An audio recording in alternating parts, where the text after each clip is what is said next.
Hello friend, তোমরা সবাই কেমন আছো? ভীষণ ভালো আছে, আমি ভালো আছি। তো দেখো ভাতটা চাপিয়ে দিয়েছি গ্যাসে। এরপর দেখে থোড়টা সিদ্ধ করবো, আর এদিকে শাকটা হবে আলু তরকারি, আর আলু পোস্তর জন্য আলু সিদ্ধ হচ্ছে। তো দেখো ভাতটা হয়ে নামিয়ে রাখলাম, এবার শাকটা ভেজে নেবো। শাকে 5 ফোড়ন দিয়েছি আর তেল দিয়েছি, আর শাক দিয়ে শাকটা ভেজে নিচ্ছি নুন হলুদ দিয়ে। তখন শাকটা প্রায় এবার ঢাকাতে দেবো, কারণ ঢাকা দিয়ে সিদ্ধ করে সিদ্ধ হয়ে যায়, ভাজা ভালো হয়।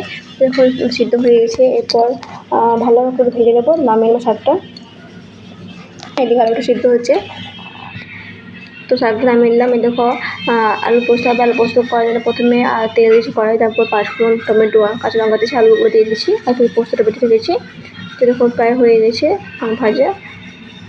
এরপর আলু পোস্তটা দিয়ে দিলাম, দেখো প্রায় ফুটছে। তো দেখো আলু পোস্ত হয়ে গেছে, ভাতটা চাপিয়ে দিয়েছি, আর ডালটা হয়ে গেছে।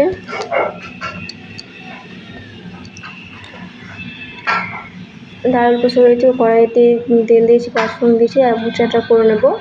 মোচাটা সিদ্ধ করতে দিয়ে করে রেখেছি, আর টুকরো টুকরো আলু কেটে রেখেছি, সেগুলোকে ভেজে নেবো।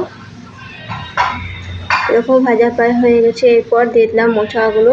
দেখো সিদ্ধ করা মোচা, এগুলোকে ভালো করে ভেজে নিতে হবে। ওতে মশলা দিতে হবে, হলুদ, তারপর একটু মশলা মানে পাঁচমিশালি মশলা, আর নুন দিয়ে দিলাম, আর থেকে দিয়েছি ওতে। এরপর মুগ ডাল দিয়ে দিলাম। তো দেখো সিদ্ধ প্রায় হয়ে গেছে, তো আর একটু সিদ্ধ হবে, ফুটে যাক।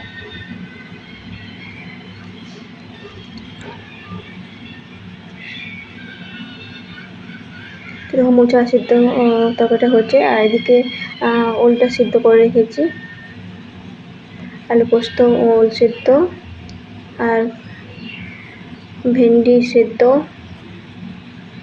আর ডাল। তো ভিডিওটা ভালো লাগলে অবশ্যই লাইক কমেন্ট সাবস্ক্রাইব শেষ করবে। ভিডিওটা আমি এখানে শেষ করছি, বাই বাই।